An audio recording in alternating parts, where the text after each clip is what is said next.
readers, it's Andrea. I have pants on. I'm wearing shorts. It's gonna be like 65 out today, so yeah, I'm just going to talk today about some vacation reads. There are 6 books here.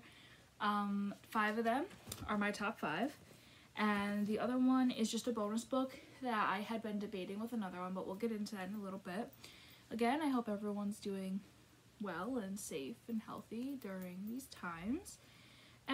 But hopefully by summer, all this stuff will be cleared up, and maybe even by the end of spring. So what I have the glare on my glasses is bothering me.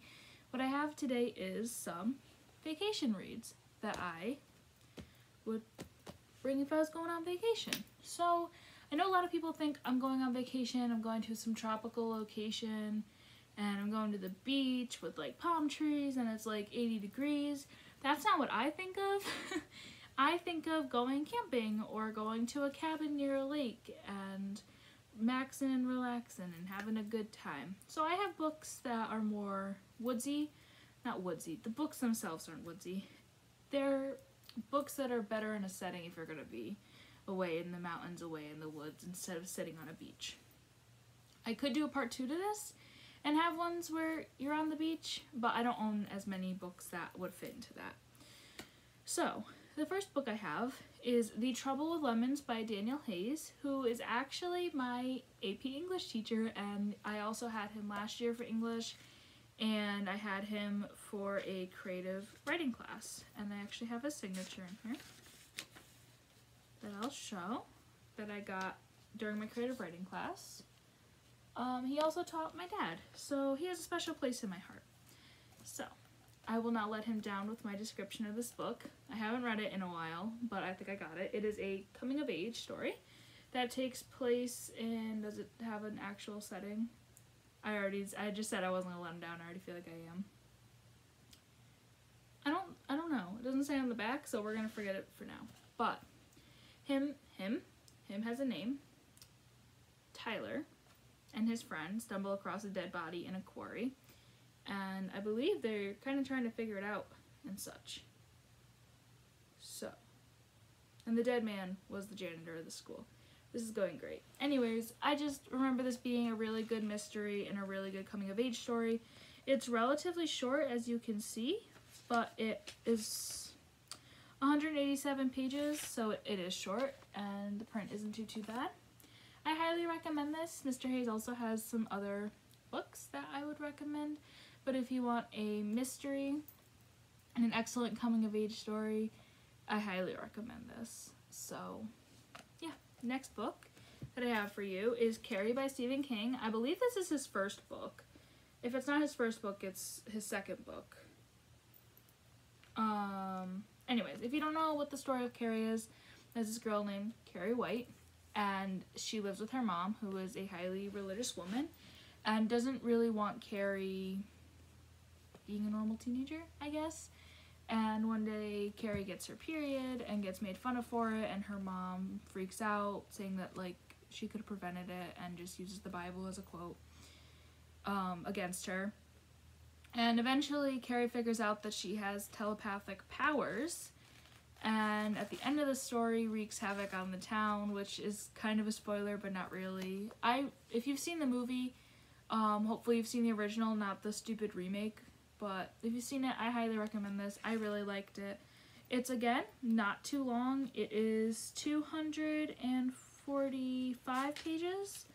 So another short read for your vacation. It's really good. Again, if you like Stephen King's movies, if you liked this movie, I really recommend picking this one up. It's good. These are both really good for vacations because they're short and good. Next. Next I have a classic, which is Frankenstein by Mary Shelley. I haven't read this since freshman year, but I am planning on rereading it sooner than later. This copy that I have is about 345 pages, but that's some pretty big print. I'm sorry, 349 pages. But that's still a relatively short book. It is a paperback. If you somehow don't know the story of Frankenstein, first of all, the doctor's name is Frankenstein, not the monster. I don't believe the monster has a name. I think he's just called like Frankenstein's monster or the monster.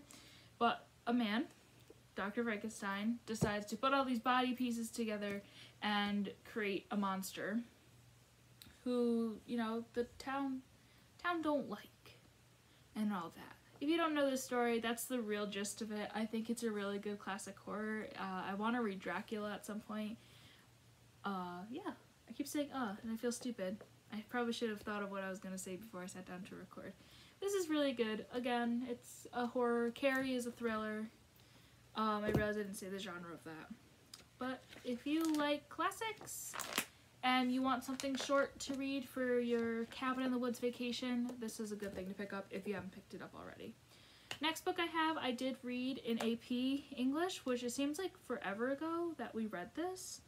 But it is One Flew Over the Cuckoo's Nest by Ken Kesey. This has become one of my favorite books and one of my favorite movies. Short-wise, this copy that I have is about 325 pages, which isn't crazy long. This is about a man whose name is Patrick McMurphy. They just call him McMurphy, who is in jail, and he fakes crazy to go into a mental hospital and kind of liberates all the people who are in it and just breaks the concreteness of the schedule that the head nurse has put out. I really like this. It has a lot of good points. The movie is really good for when you're done with it.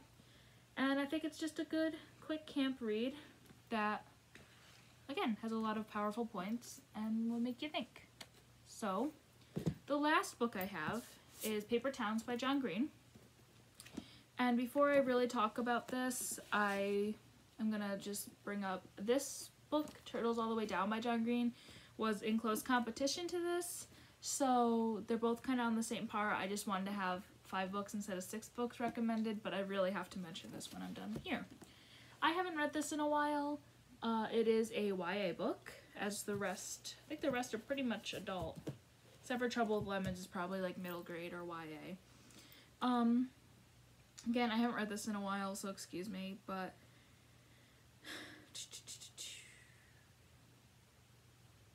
okay.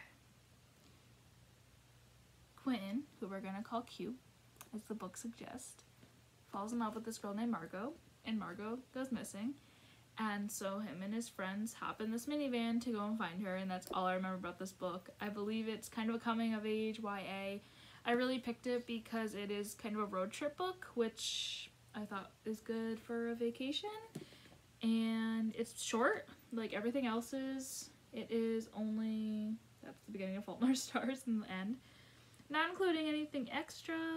It's about 300 pages. Very quick read. I really liked it. I have to reread it soon. I've read pretty much all of his books, except for maybe 3 of them. So I've read like half of his books. I shouldn't say most. I remember really liking this book. I'm just going to read the back to give you a better picture than what I'm babbling on about. Who is the real Margo? Quentin Jacobson has spent a life living the magnificently loving the magnificently adventurous Margo Roth Spiegelman from afar. So when she cracks open a window and climbs into his life, dressed like a ninja and summoning him for an ingenious campaign of revenge, he follows. After their all-nighter ends and a new day breaks, Q arrives at school to discover that Margo, always an enigma, has now become a mystery. But Q soon learns that there are clues, and they're for him. Urged down a disconnected path, the closer he gets, the less Q sees the girl he thought he knew. So yeah, I don't remember too much. I remember the humor was pretty good, and everything that I already said. Definitely one to pick up. Now, this one isn't really a vacation read, but I felt the need to mention it, and again, it's Turtles All the Way Down by John Green. I have read this pretty recently, so I have a better picture of it than the other one. Again, it is a YA book. This one covers some more serious topics, which is another reason I didn't pick it for vacation reads, but it also doesn't really have like a campy feel or anything like that. But I really feel the need to mention it, and I think that it should go hand in hand with these books. If I were to go on a vacation, this is probably one that I would pick to bring with me. So, I'm going to read it because it'll just make it easier to explain without giving any spoilers, because I really only remember the last chunk of the book. But once you get through it, it's really good. This is 286 pages, so again, it's short. All these books are short. so that when you are on vacation, if you don't have time to read a lot, you can still read. They're quick, they're easy, you don't have to think a lot while you're reading them, and that is the point of a vacation, is to relax. So, 16-year-old Asa never intended to pursue the mystery of fugitive billionaire Russell Pickett, but there's a $100,000 reward at stake, and her best and most fearless friend Daisy is eager to investigate. So together they navigate the short distance and broad divides that separate them from Russell Pickett's son, Davis. Asa is trying. She is trying to be a good daughter, a good student, a good friend, and maybe even a good detective, while also living within the ever-tightening spiral of her own thoughts. So I think that the reason that I was kind of attracted to this for a vacation read is because it is a mystery, and if I were sitting at the side of a lake, I'd want to read a good mystery. So yeah, those are all the books. I hope you enjoyed this video, even if my description of these books weren't great. Next time I will pre-think of what I'm going to say. Yeah, so if you do end up going on vacation this summer and we're all able to, these are the books that I would pick. I hope that if you're struggling to pick some vacation reads, these are what you turn to, but I doubt it. Yeah, so I will leave all my socials in the description below. I have the same tag for everything, which is @ReadWithAndrea. And I have an Instagram, Twitter, Tumblr, Goodreads, and Snapchat that you can check out. So, I hope you'll have a good one, and stay safe, wash your hands.